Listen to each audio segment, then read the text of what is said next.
Welcome to the Watchers Build series. Hey there, Kevin here and welcome to the Watchers Build series. In this series we'll be breaking down the game design essentials that you need to understand to make your game a success, along with some of the game systems and the nodes that took to build it.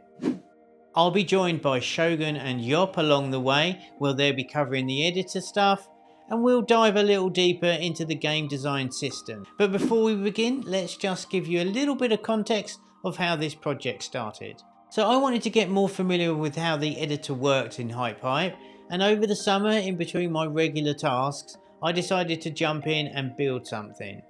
Now, as with anything new, this was quite daunting, but before long I found this super fun and really intuitive to use.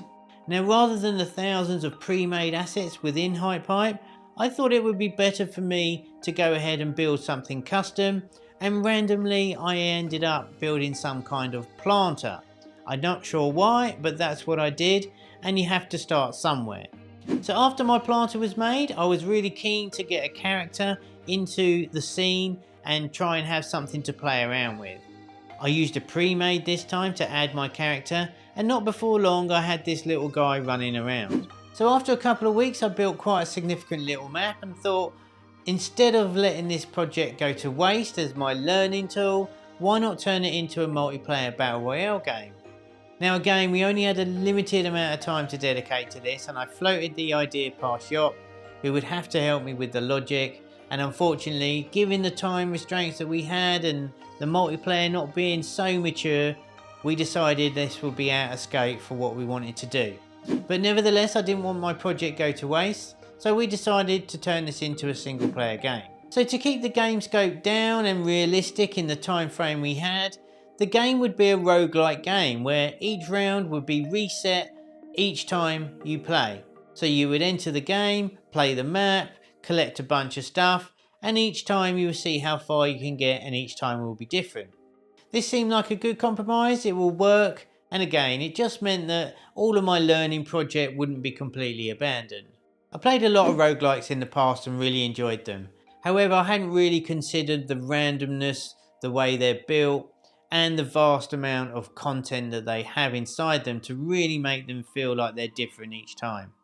However, we wasn't going to abandon the map, we were going to go ahead and build the game. But I wanted to have this as a couple of lessons to round off this intro.